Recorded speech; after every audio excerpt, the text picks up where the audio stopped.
Este es un motor de gasolina y su sistema de alimentación de combustible se basa en el uso de un carburador. Estos son los elementos que lo conforman: un depurador de aire, o como se le conoce en la práctica, sartén. Dentro de este se ubica el filtro de aire, del tipo redondo, la bobina de encendido que proporciona la chispa, el distribuidor que distribuye la chispa de encendido a los cilindros en un orden específico, la bomba de combustible o bomba de gasolina, del tipo mecánico. Es la encargada de trasladar la gasolina desde el tanque de gasolina ubicado en la parte trasera del vehículo al carburador, que genera la mezcla de aire-gasolina que hará funcionar el motor. Cable del acelerador, que controla la cantidad de la mezcla de aire-gasolina. Después se encuentran los espaciadores o bases del carburador con sus respectivos empaques. Y por último, el múltiple de admisión, el cual es el encargado de canalizar los gases de admisión hasta las cámaras de combustión. Este consta de 4 cuellos. Funcionamiento. Al entrar el aire en el carburador mediante la aspiración que los pistones generan en su carrera de admisión y mediante la utilización de un venturi para acelerar el aire, este golpea contra el combustible y esta salpicadura mediante el arrastre hace que genere una mezcla de aire-combustible, la cual es necesaria para el funcionamiento del motor. Como se puede apreciar, este sistema de alimentación es netamente mecánico.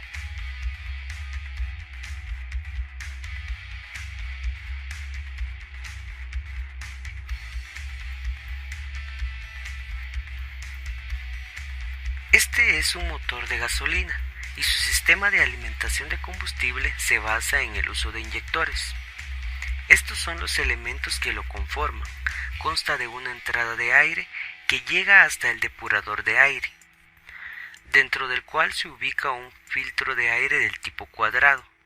Luego se encuentra el cuerpo del acelerador o cuerpo de aceleración.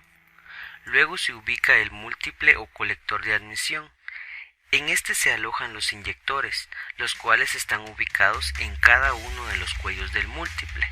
Este sistema utiliza 2 paquetes de bobinas que se encargan de proporcionar la chispa directamente a los cilindros. Estas son las espigas de los inyectores.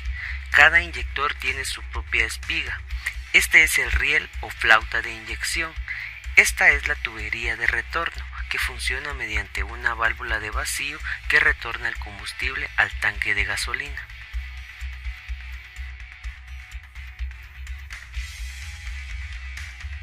Funcionamiento. Al entrar el aire en el múltiple de admisión, un sensor le indica a la computadora la cantidad de presión o vacío que la aspiración de los pistones generan en su carrera de admisión.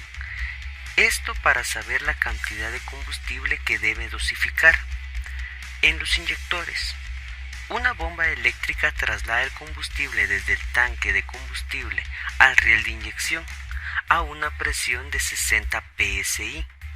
Aquí se dispone la gasolina hasta que la computadora, mediante un pulso electrónico o pulso de inyección, abra el inyector, el cual, debido a la gran presión, pulveriza la gasolina. Y aquí es donde se genera la mezcla antes de entrar a la cámara de combustión.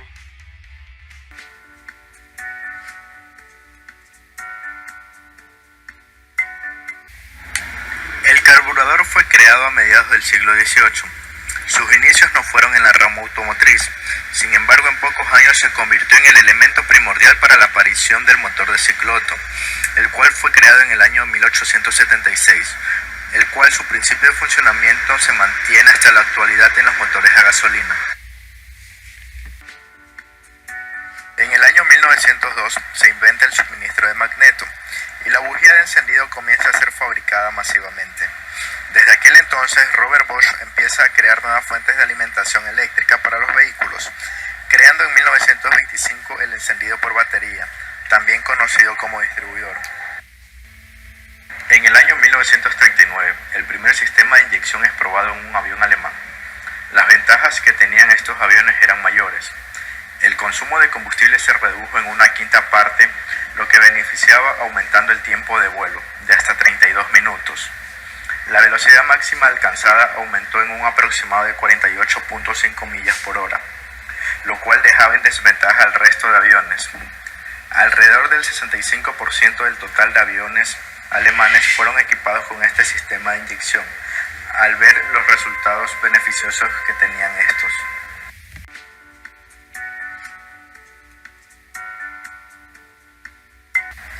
En el año 1951 se presenta el sistema de inyección Bosch en la Feria del Automóvil realizada en la ciudad de Frankfurt, Alemania.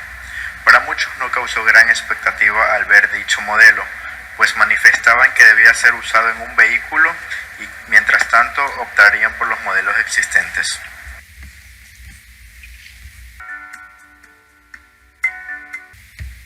En 1954 Mercedes-Benz decide montar el sistema de inyección en su modelo 300.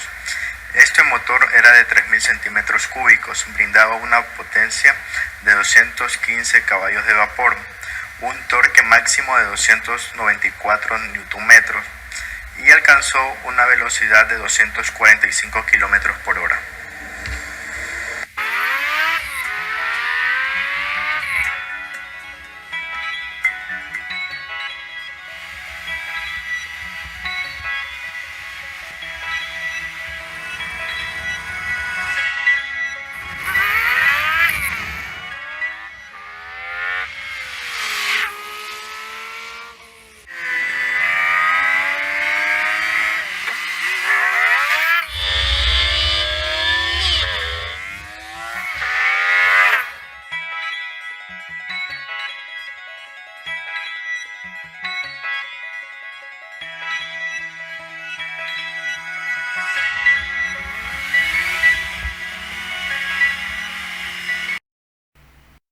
Empezaremos con el sistema DJ-Tronic. Este sistema apareció en el mercado en 1967. La ventaja de este sistema no fue grande con respecto al sistema de carburación, por lo que se sustituyó rápidamente a pesar de contar con una unidad de control. El sensor de presión que disponía no otorgaba las medidas precisas para un desarrollo óptimo del carro. Después de esto apareció el sistema K-Jetronic. Es un sistema de funcionamiento mecánico-eléctrico el cual dosificaba de forma continua el combustible según el caudal de aire aspirado por el motor. El K-Jetronic se ha aplicado desde 1973 hasta 1995. Si bien es cierto, no cuenta con una unidad de control electrónico, pero cuenta con componentes electrónicos como la electrobomba de combustible. Aquí podemos ver una de sus partes del sistema K-Jetronic, como lo son el inyector y la electrobomba de combustible. Posterior a este sistema se introdujo al mercado el K-Jetronic, que es un sistema de inyección mecánico-electrónico que se basa en el K-Jetronic, a diferencia de que en un sistema electrónico adicional llamado ECU registra un sinnúmero de magnitudes otorgadas por el motor y posibilita así la inyección de combustible y la calidad de gases de escape. Aquí ya podemos ver la implementación de una ECU o unidad de control y otros componentes del sistema, como lo son la electrobomba de combustible y los inyectores.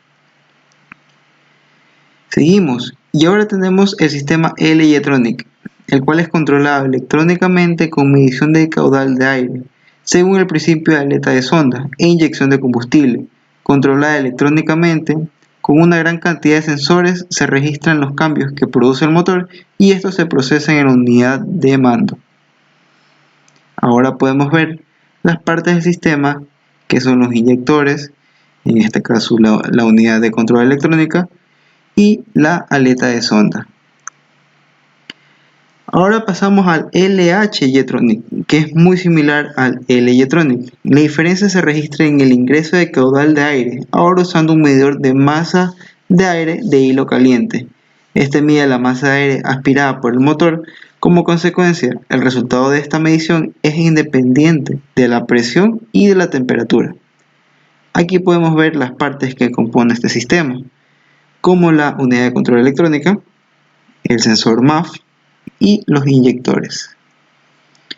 Nos abrimos paso ahora a la inyección directa, Es el sistema más empleado en la actualidad por los fabricantes de vehículos, ya que como bien nos indica su nombre, el inyector se coloca directamente en la cámara de combustión, dando así una mejor pulverización y mejor llenado del cilindro, como a su vez una quema completa del combustible, lo cual disminuye la contaminación. Y pasamos a lo que es el flex fuel. ¿Qué es el flex fuel? Este combustible es una mezcla de gasolina con 15% de etanol o metanol, dependiendo del fabricante. Usualmente se almacena en un tanque común y este combustible reduce las emisiones y hace que la combustión sea mucho más limpia. Esta es un gran aporte a combustibles alternativos. Ahora hablaremos del EcoBoost. Los motores equipados con tecnología EcoBoost cuentan con inyección directa y son motores turboalimentados. Llega a tener una relación de compresión de hasta 10:1 y alcanza una presión de inyección de hasta 200 bares, haciendo que se consuma menos combustible, pero sin perder parámetros de estiquiometría. Esto permite una combustión mucho más eficaz a la vez que limpia. Aquí podemos apreciar un motor con tecnología EcoBoost.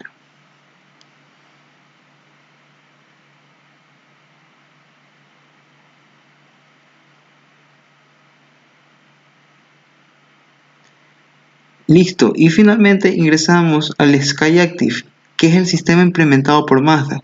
Esta tecnología que implementa Mazda en sus vehículos de alta gama no solamente se centra en la mejora de la inyección en su totalidad, es un rediseño de todo el vehículo como el chasis, la amortiguación y a su vez el motor.